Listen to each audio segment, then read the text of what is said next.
Which do you think is worse? Knowing that people would pay a lot of money to see you get the absolute living shit kicked out of you?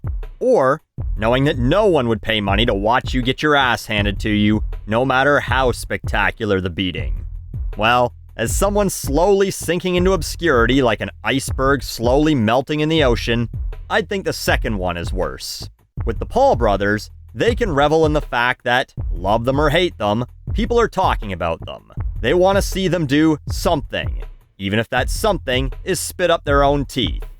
But there are some celebrities who don't even have it that good. Which brings us to Lamar Odom and Aaron Carter. Both men had a boxing match that you probably didn't hear about because A, it happened less than a week after Logan Paul boxed Floyd Mayweather, and B, it's Lamar Odom fighting Aaron Carter. If you don't know, Lamar Odom is a former NBA player, spending most of his career with the Clippers and the Lakers, with stops in Miami and Dallas. He was also married to Khloe Kardashian and was once found unconscious in a Nevada whorehouse. Aaron Carter is the younger brother of Backstreet Boy Nick Carter, and has pretty much lived in that shadow his whole life. In the late 90s, early 2000s, the only teen girls who had Aaron Carter posters were the ones who got the Hot Topic after they sold out all the Backstreet Boys ones. He had a couple songs you might know, but now he sells nudes on OnlyFans, and even better, asks people to pay him $50 to send him their nudes so that he can rate them. Anyway, how was the fight? Ooh, it was fucking awful. Let's watch. So the first thing you'll notice, besides Chuck the iced too many times man Liddell as referee, is that Odom is much bigger. 6'10" and about 240 pounds. Aaron Carter claims to be 6 feet tall, which means he's like 5'10", weighed in at 175 pounds for the fight. Obviously not sanctioned by any real athletic commission, both men wearing headgear. Carter having to reach to throw punches like he's Little Mac fighting Mr. Sandman, and Odom just swats him down. Liddell calls it a slip. Middle of the first round, Aaron swinging wildly. Odom knocks him off balance into the ropes with a jab, follows it up with 2 more lefts, and Carter falls faster than Aaron's party fell off the Billboard Hot 100.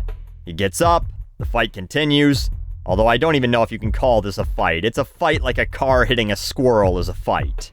The round mercifully ends. The next begins with Aaron spinning around not once but twice like he's auditioning for Dancing with the Stars CTE edition, flailing around, no idea what he's doing. He gets beat on some more. Chuck stops the fight at one point to ask Aaron if he wants to continue. He inexplicably says yes. Odom beats on him some more.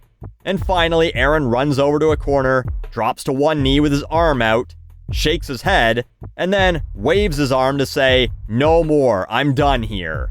And it's all over after about 2.5 minutes of fighting. The rounds were only 90 seconds. Now, as I've said before, the great thing about boxing is that it's entertaining even when the participants don't know what the fuck they're doing, and clearly, neither of these guys did. But in this case, it's just kind of sad.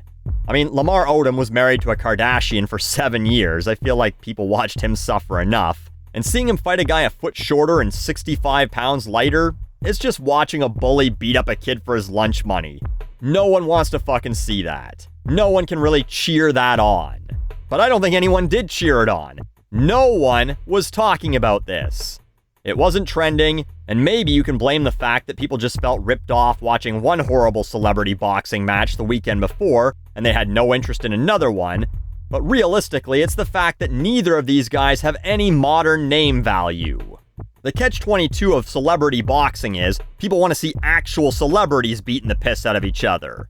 The problem is, actual celebrities don't need the money, so they're not going to reduce themselves to that. But these guys probably do.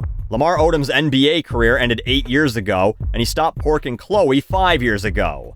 Aaron Carter hasn't had a top 40 hit in 21 years. He hit his prime when he was 13 years old. How's that for a kick in the recently descended testicles?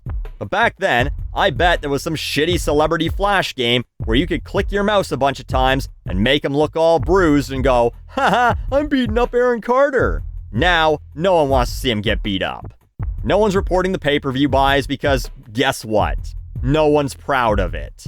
These guys both probably made about $500 and got first crack at the after-party buffet at the local Golden Corral. They say you die twice. Once, when your life physically ends, and a second time, when someone says your name for the last time. But I'd like to add a third death to that. It's the day someone won't even pony up $30 to watch you get the ever-loving piss pounded out of you on pay-per-view.